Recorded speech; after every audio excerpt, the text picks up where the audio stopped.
Greetings and welcome to our channel, Alternate 40K Rules.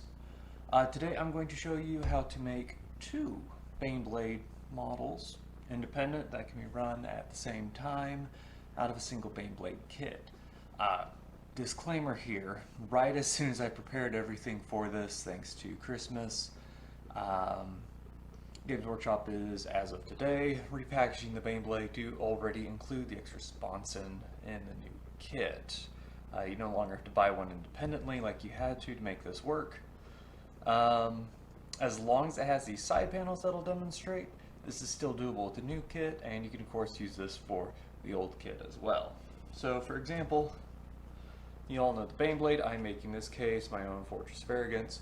There is the second set of sponsons here. The way you had to do this before is you had to buy a $35 US dollar sponson upgrade kit. Now, they cheated.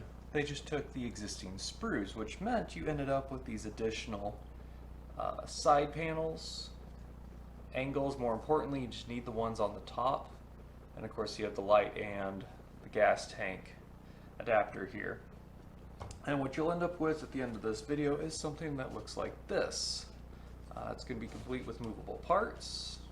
This one is a little tight from the ink wash. There we go. Just like a normal Baneblade. In this particular instance, I had used a shadow sword I built to build this one. You obviously can't keep the turret options if you built the full size in the turret mode, but you'll be able to come out with a full second gun. So in this case, I built the Fortress of Arrogance, as mentioned before, which is a Baneblade. It just has a fancy capulas and turret protection going on, so Yark can have his preaching platform. And we're going to end up building a Bane sword as your second tank. So if you'll follow me down here, what you'll want to do is just use your manual here, and you're going to flip around to, for example, your Bane sword.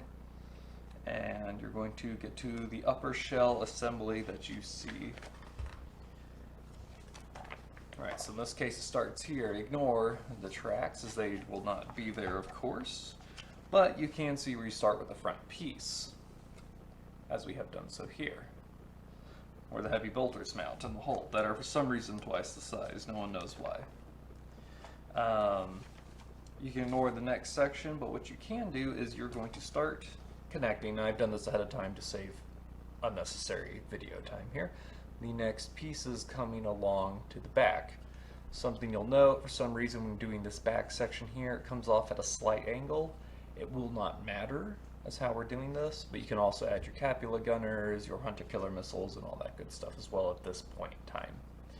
Once this is done, take your time with it. It's not structurally sound on the sides. The glue's going to need to cure. You can set this aside, or, as I do, alternate it. What you're going to do next is you're going to take your main piece here that has your smoke launcher. You need a reminder which side goes where. Smoke launcher goes on the inside. You're going to then put your three little cover panels along the side. What this is I've done mine as recon Baneblades, so they don't have the secondary weapons, they're just going to have the side armor upgrade. I like having the Big Daddy configurations in Baneblades. If you're an Imperial Guard player and you don't have maximum guns, you've sinned against the Emperor, and the Commissar will be seeing you shortly. Then you can do your side panels coming across. I personally like putting the Aquila in the middle. You're going to get a couple of these as well. You're going to do this on both sides. You can go ahead and add your lights. Do not add the gas tank. It's actually going to be used elsewhere. If you noticed with our Recon Baneblade here, I have a full company for myself. The back end is going to be submerged into the terrain where it's emerging, so you can get away with not having it, and we're going to actually need it elsewhere.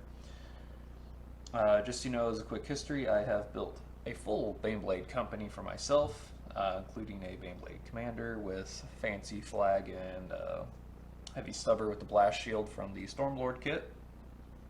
I like doing that for my tank aces, help them stand out. I've also prepped a kit and sent it to my friend Jordan, and I've also built a Stormlord in the same fashion and given it to my cousin Jonathan to help him get started out. So Anyways, you are, after you get done this far, if you've noticed, I have left this blank for a reason. There is a purpose for that.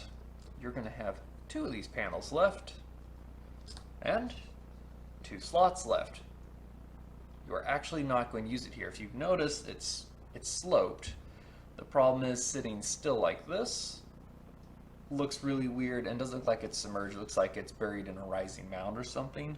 If you slope it, you can make it look like you're coming out of a river, a collapsed sand dune, piles of orcs, whatever tickles your fancy. So what we're going to do instead is you're going to want to take these and you're going to cut them, one of them, in a diagonal like this.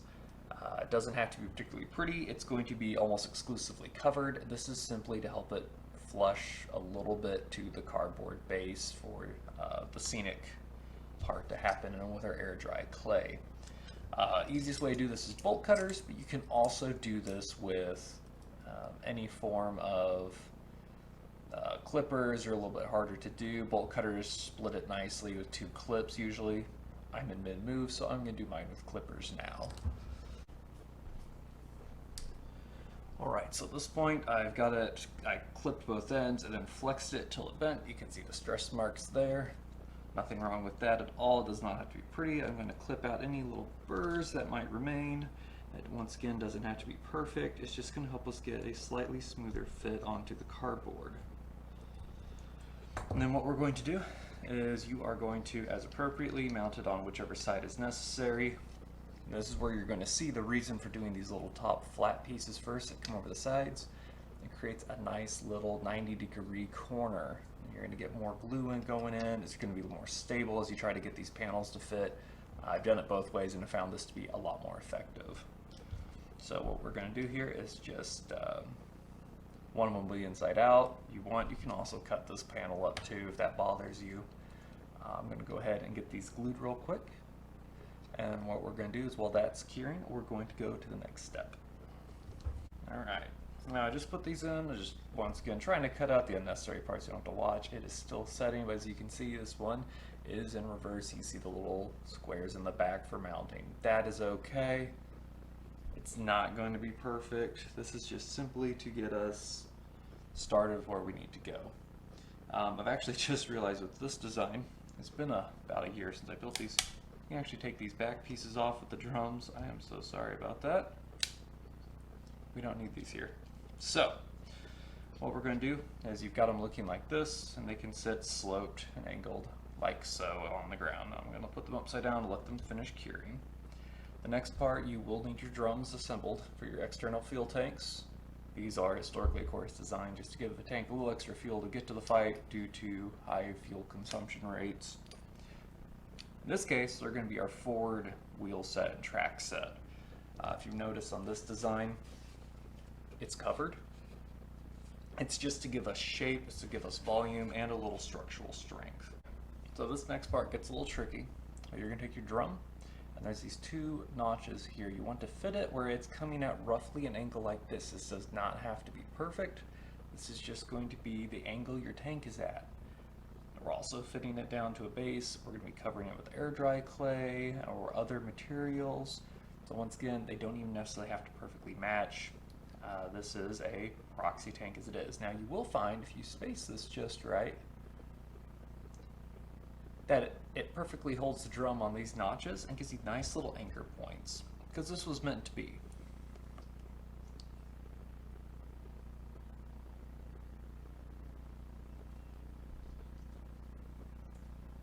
So what I'm going to do is get this started like so. Coming out at about that angle. This is, of course, not the most structurally sound mounting, but we are going to improve it here once this sets long enough for it to sit still. We're going to do this to both sides. I will not make you suffer through both of them. You can wiggle it, of course, as you need to make it adjust. And what we're going to do then is secure it with the back plate where I pulled off those fuel tanks. And that's going to come back into the main frame, which I will also demonstrate, of course, and give you a visual reference for that. It's going to be easier for me to fight this off camera. Okay. So what I've done now is I've got one set. You notice like this. It's just leaned up against it. There's some notches this will fit in. And I'm going to demonstrate with the second piece here. So here we have the drums. Just barely set, not cured. Could tip at any point, so we're going to be careful. We're going to glue these two knobs right in here, and they're going to act as our linchpin, where we're going to sling this. This has some flat two flanges that come out here, and it's just going to rest right against that, act like a nice butting point that's going to help keep it flat, and it's just going to lever right up and lean against the tanks to help reinforce it, add some strength, and help give the vehicle a lot of structural parts on the front because it is going to be handled. So, puts on the knobs on the back side along the flat part there, on the side there, some along there, where we think it's going to touch at. And like so, we're just going to set this in here. I've got these drums just a little too high. So now I'm going to pull that down. Another reason I'm doing it while it hasn't fully set yet is just to make sure we get that stronger structural fitting. Okay, and then once again, just trying to be strong, I'm going to come in here, I'm going to add a little bit more where it's resting. Ideally, if you can catch it where it's going to run, oops, sorry, this knob here locking in with that little flange, you're going to have a lot more contact, you're going to have more structural strength. Once again, you don't have to get it perfectly. Main thing is trying to get them just close together. It'll be good enough for what this is going to end up being.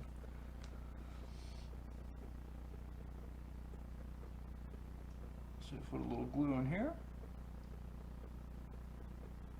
All right. With that being said, you can now take your spare panel here, set it aside, and you can take both of these arrays and completely set them aside, and that is our track system. That's the only one that really required some demonstration because we're having to build it from not according to the kit, like our upper hull. Which, by the way, you can also just simply take, if you have an Octablade where someone has built a multi-magnetized piece switch out and you wish to do this, you can always just take it right out. This should already be good to go. Now we're going to demonstrate the fun part, which is just putting it together to get your spacing right, mounting it to cardboard, and then some little bits you can do to help it add a little more flair that is entirely optional to you. So if you give me a couple minutes here, I'll be right back and we'll be able to do the next step. Alright, now that we've allowed a little time for it to dry, you're going to take a piece of cardboard about this big. Probably want some exact measurements. I don't have a tape measure on me, but to give you some perspective with a real Baneblade, you're looking at something like this. I currently have it coming out about a 1/4 inch in each direction, and the reason is not to form an exact Baneblade size with sponsons. 1/4 inch past the sponsons. The reason is to make it more natural, where you can have some room to flow out the material to make it more or less flush with the game board again, so it looks more like it's actually emerging from the game board itself. You can of course do this however you wish, and there are 2 ways to mount this. One is going to be the way I do it, which is structurally more sound. The second way, this is going to be more accurate to the exact size. You're playing someone that cares about a 1/4 inch here or there, an 1/8 of an inch here or there for the exact scale. You're going to want to do it differently. So if you look how these actually fit, there's going to be these big gaps that come between them like that. There's going to be some gap. We don't want that in this case. So if you look at your actual model here in the front for reference, how much space you have going forward. Once again, not too worried about that wheel space exactly. We're going to do that on our own. We're going to put it about here. That's where we're going to be doing this. So, and we're going to shove it all the way up along the side here, just so that way we have that flush fit. We have a few additional pieces touching for contact, including the front there. Make this as strong as we can. The overall goal for this, of course, being that we just want it to be a very sound model. It's going to be pressed on cardboard, so anytime we're messing with it, It's not going to have the same strength as pressing down on top of this tank itself. We want to protect our hard work. So what I'm going to do is glue right along the back rim here in this case because of the type of building, and then along the edges where it will touch. I'm going to do that to both sides. We're going to go from there. You will notice on the Baneblade turret variants there is a different amount of coverage from this top whole piece that comes over the edge. That's just part of the tank design. There's nothing wrong there. Once again, you don't have to get this perfect. It's going to fix itself in the end. That's what the clay is for. So I'm going to get this glued together, and then we'll go to the next steps where we're almost done with the model itself. So I haven't glued it to the cardboard. This is just for an example what it should look like roughly once it starts to set. You're going to have it fairly flush against the sides. And like I said, this comes out to be about 1/8 of an inch narrower than an actual Baneblade.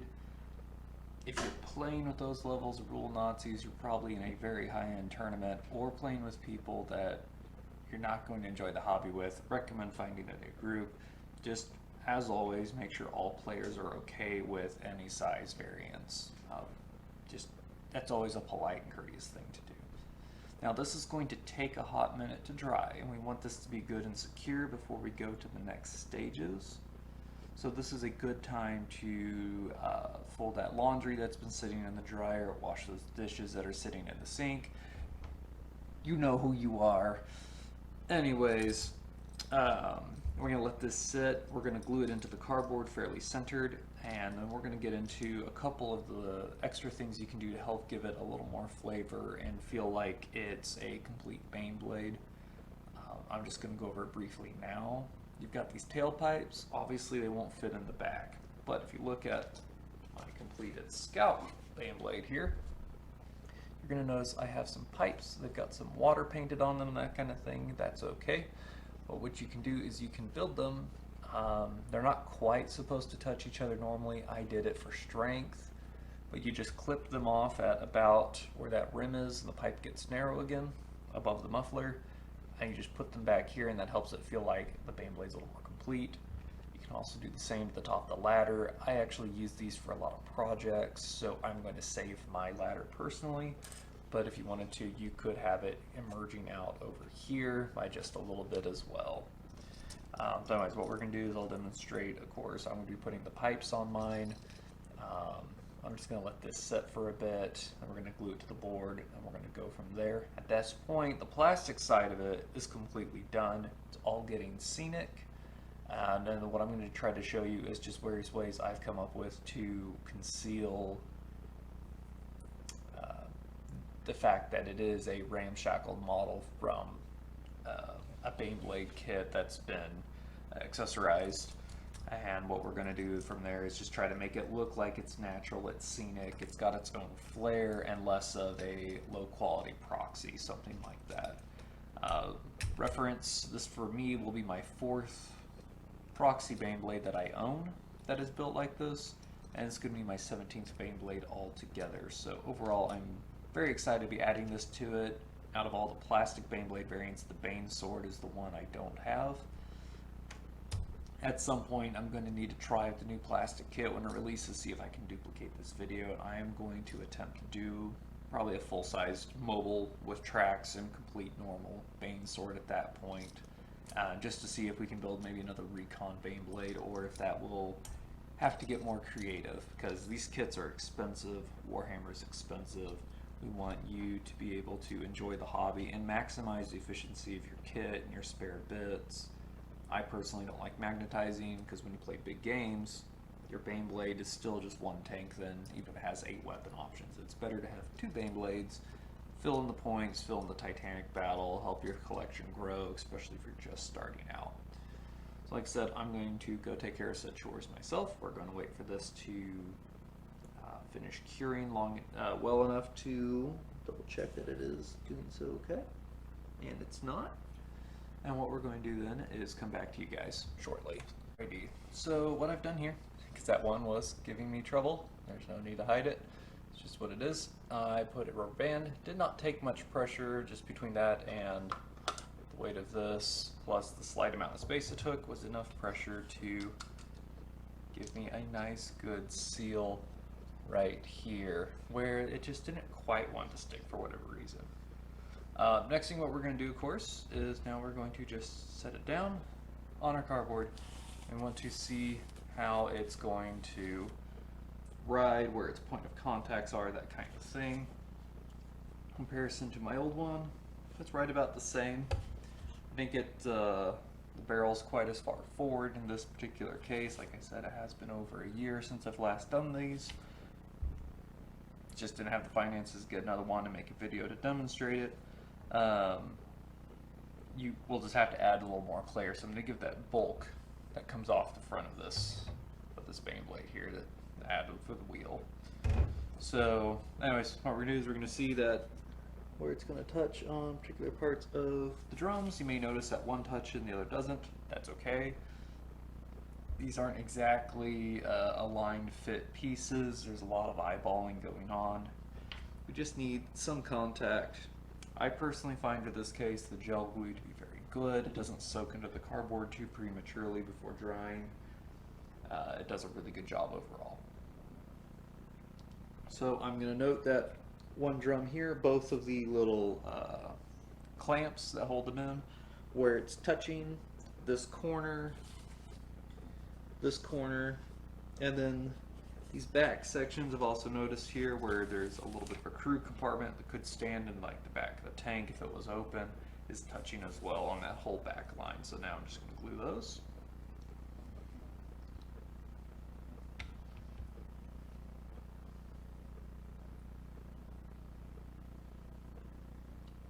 Feel free to be very generous with the amount of glue you put on. We want this to stay and not move. The whole less is more does not apply in this case at all. And just for fun, I'm going to put some here in case it works out.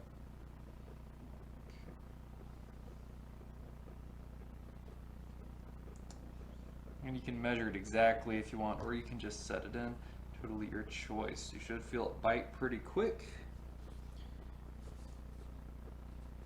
And then it's just really a matter of waiting for this to cure. We want this before we go to the next step to cure very well. We don't want it to come loose or anything like that.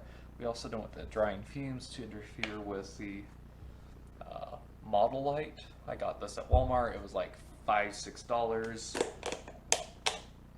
I still have this much use that can be used out of it, and I got this, and I've built 4 Baneblade proxies with the clay going on. So it's starting to dry a little bit here. This stuff might finally be too far gone. We're going to try and see. One of the things I like about this is for some reason it sticks to the cardboard really well, as you can see with this. Painted it and everything like that, and it's not lifting off in any way. It's not pulling loose in any particular place or anything like that. It's good. I will say this, you do need to wait, I think it's like 24 hours to paint it afterwards. Reason being, 72 hours. It will start to absorb some paint. You're going to get some paint fading going on. The clay is not going to cure quite right. So it is, unfortunately, you have to take a gap, and it will probably end up in your pile of shame because it's not getting painted, but that's okay. Basically placing it, just to kind of show you what you're looking at, and so I can see if I need to get some more for the next part of the video once this dries. So you just kind of mash it in, and it'll stay pretty well. And you can clump it as thick as you need. Places you're going to run it are where you have gaps, right in here, from where these track sections come up over this outer hole here in front of the turret assembly. That's normal. If you've noticed what I've done here, I've made it like water streaming all the way across, and that has covered it. What I'm doing for my Bane sword, because it is historically an indirect fire cannon, though I don't think it is in the current editions. We've restored that in our alternate rules that we play. If you want to see them, they're free. See the link below, of course. feel free to use the resources on our website. Enjoy. It's just something we're doing for our own benefit. We decided to enjoy the hobby again, and therefore everyone else might as well also. So there you go. Anyways, I'm gonna have this in a coming out of a collapsed dune. So it's gonna be for my Talaran Desert Raiders. They like to strike hard and fast or from a distance. So I felt this was an appropriate tank for them. And yeah, basically what I wanted is it had to hold up in a dune with a bunch of sand around it. Incoming fire or sandstorm has brought the sand down around it. Now it's emerging itself from that to relocate and fire again is what I'm trying to go with visually here. Alright, well, good news everyone. I'm able to, the same day it looks like, make this air dry clay work. So what I'm going to do, and I may run out, I'll at least give you a general idea what we're doing with this. First, the last one I forgot to clip the exhaust pipes, glue them on the back. I'll do so now just to simply demonstrate what I was meaning. We're going to cut right here at the end of the pipe where exhaust comes out, somewhere in that area. If you're like me, it's going to take a little bit of love, carefully don't hurt yourself, to get into the clippers. They don't have to be clean cuts on the bottom. It's going to be completely hidden anyways. You might save your exhaust pipes. You may have a purpose for them later, some kit bash or doing some damaged buildings, something like that. Just throw them away. It's your business, whatever you wish to do, of course.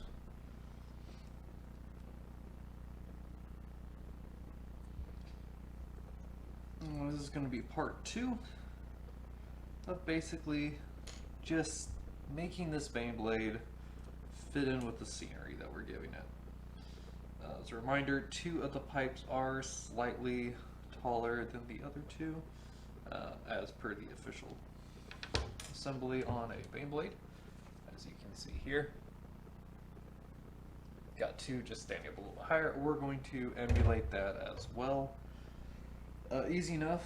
Those 4 rings at the top of the mufflers come back at the exact same spot. So we can just use the bottom of these if we clip them all in the same spot to glue exactly to here where we started. So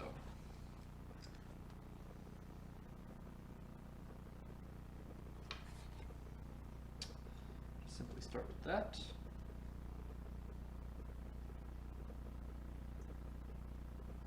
One of our longer ones.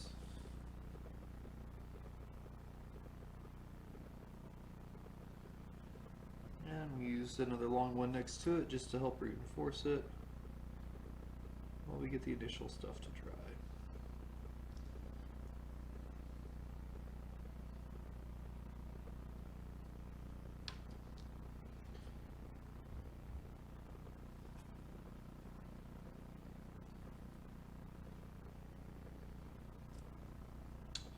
And last just like that.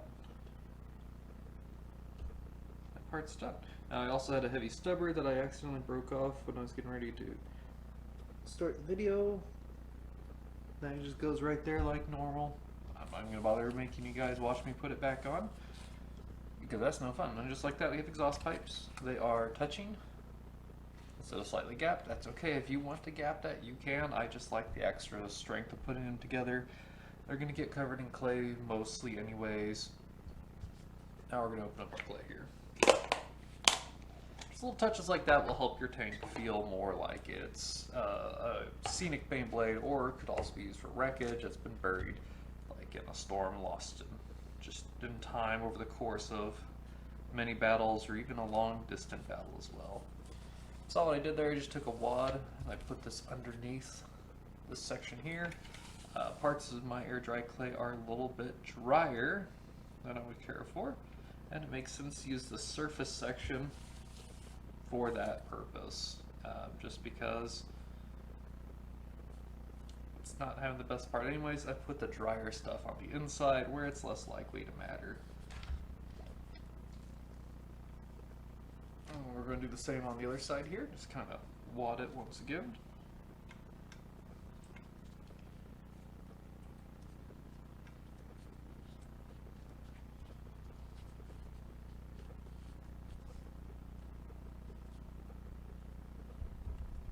what we'll do, because I got a little extra here, is you're just going to kind of mash and level this into the cardboard. You don't have to be violent, just a little gentle.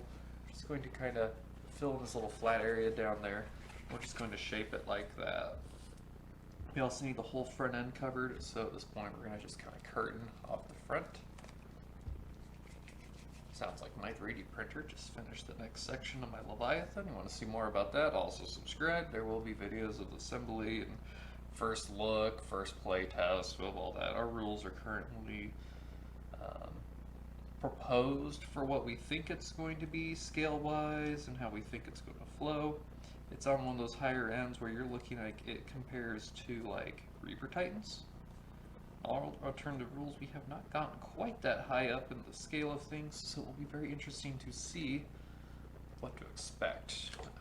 Technically, it will be usable in a standard game as long as it's at least 3,000 points, and even then it's going to be just barely if you give it the full weapon loads. It's a very pricey model due to its excessive abilities. But I digress. That's another video for another time. Anyways, just for starting out, we got a front end here. Just hooked over the edge, just nothing super fancy. We're going to get a little elaborate and stretch out all the little extra pieces here by the time we're done. First thing we do is we just want to fill the gaps. For the sides of those tracks, I was talking about the gaps, I like to kind of roll out a little bit, like an Autobot. What we're going to do is we're just going to start kind of wedging in there gently. It doesn't have to go in there very far. It just has to seal the gap. And you'll notice that very quickly there is an extra segment coming over. I personally like to really stretch this out, help it feel like, in this case, sand more than water. It's coming down the sides. It is just an excess of sand trickling over things. You can see I've just gotten into a drier bit there. So I will come back to finish that off.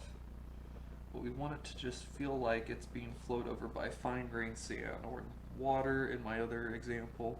It's going to be nice, thin, or thick in the case of it blowing through it very quickly, and a lot of it's moving at once. But we want to feel like it's not just filling the gaps right now. We want to feel like it's coming off the tank like it would naturally. I'm going to use this thick stuff over on this side because it just needs to fit the gap. It doesn't have to be pretty or particularly high quality on that. It just needs to hide where the tank has some holes. It's a little thick there, but that's okay. I'm not too picky. Other things you're going to notice, biggest parts, of course, are the sides here and the little gaps. And, of course, there's going to be a little bit around the back. So your first priority is just to kind of plug that up. Come back in with a spoon later. You can shape it, you can wave it, you can use your thumbs, whatever you wish to do for that. There's no real right or wrong way to do it. Just whatever fits the scenery that you're doing and whatever you feel is best. Not everyone is a perfect artist. I am far from a perfect artist. So I'm just going to work on filling this here, and if it comes out a little imperfected, it's okay. It's just a spare Baneblade for really big games. And to make my Talarn feel better about themselves. They're a little neglected. Vintage armies are very hard to flush out properly. As I'm sure many of you are aware, Talarn is one of my most neglected vintage armies, infantry-wise, and we are working on getting that fixed. Trying to go as official as I can with those guys, of course. Anyway, stay tuned if you want to see more videos about also our rules, like codex breakdowns, unit breakdowns, core rule breakdowns, things like that. We're trying to get together. Schedules do not line up. They're hoping to change in the near future, within a month, hopefully. We're very close to that. One of our goals is going to be to really break down, sit down with people, and instead of forcing people to like have to read through the book, be able to read through or watch through a video where we can show them basic order of play, where the similarities to like current edition, which is 9th, is that kind of thing. know we're on the cusp of a 10th edition.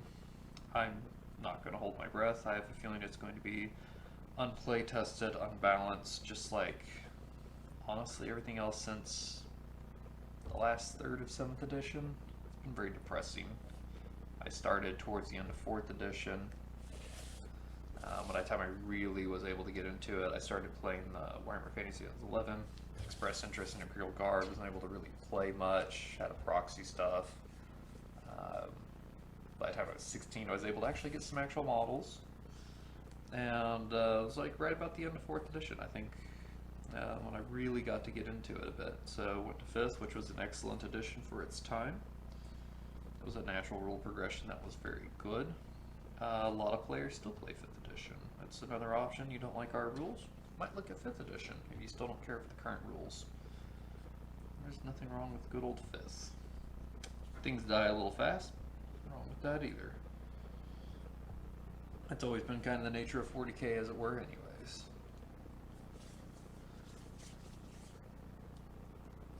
As you can see here, I'm already almost done. It doesn't take a lot. I don't have to fill the cavity underneath the tank or anything with air dry clay. This stuff goes on very smooth. I don't know, feels kind of like there's a light oily feel to the skin, but I don't really see any, and I wouldn't recommend tasting it, but it's supposed to be non-toxic. It's designed for kids, and kids will eat anything, including Tide Pods, because bless their hearts. For some reason they think everything on TikTok's a great idea to do. Want a great idea to do? Subscribe! Alright. So you see here on this side, I'll show you a little bit more what I've done. We've got the tank kind of covered up here. We're about to finish the back. We got the front, we got the sides. I've started coming down. I'm going to run it down all the way down these sections here. I want to give it the look that it has sand running off it, because it is surging out at a moderate speed, full speed for a Baneblade, and I want to make it feel like it's coming out with a Fury, Vengeance. It's got a powerful engine, Doom, all that good feel that we're going with that we want from our Imperial tanks, because let's be honest, Imperial Guard tanks are awesome, both in lore and reality. I mean, for example, in this one, the lore is the shells are accidentally, hopefully accidentally, depending on whose account you read, made from the souls of the damned on a particular planet. Sorry, that's the Shadow Sword. The Shadow Sword, for example, you hear the shrieks going overhead. It's the shrieks of the damned souls being burned alive. It's the fuel making the lenses. That's what it was. I'm sorry. Goes overhead. Now, these shells, these are made from planets that were destroyed by martyrs, and they're supposed to be like vengeance. They have a bit of the land in them. Also has a bit of a psychic resonance, and that's another reason why these shells used for this massive cannon are so intimidating on the Bane Sword. Once again, it's another Imperial Guard weapon that accidentally utilizes weapons of the Immaterium, but studies from the Inquisition have shown in both cases that it does not appear to taint the crew or even really bother them, probably because they're just not aware. So we're going to keep using it because it's effective. Never hurts to have shrieking weapons of the damned going downrange. Personally, my thought is, I wonder what happens when you make them from Cadian shells. You know, from Cadian material. There's a lot of hate and vengeance there. I bet those are going to be some extra potent shells because it does relate to their firepower. Okay, so from now on, I'm going to go and just fill in the rest of this cardboard. I'm going to be probably just a touch shy. That's beside the point. You'll get the idea of what's going on. I'm going to make it seem a bit dune wavy. I'm going to try to do long sweep waves to give it that sand look. Painting this is pretty simple. You just paint your tank and then you paint the clay, and if you get like a little water effect on your tank, it's fine. The tank's wet anyways. In this case, sand. It's gonna be dusty. I'm gonna do a nice light dust color, and then I'm going to use clear Elmers, and then I'm just going to run a lot of fine sand over this. If you're gonna do a lot of sand, you can get packs of sand and just screen it out with a sifter like you would use for cooking, and I'm sure your wife, girlfriend, parents will hate you as appropriate, but just wash it afterwards.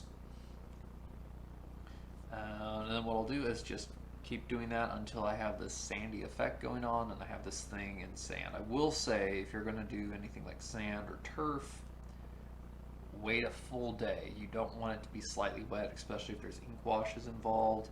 The sand will stick to it and it will look really bad. So, with that being said, I think this is everything you probably need to know. I'm probably just going to include this into the part 1, just because it's pretty easy to do. If you have any questions, of course, comment below, reach out to us or email our website, Facebook, Reddit, Discord if you're a Patreon, email if you're actually reading through the core rulebook. It's got our email in there.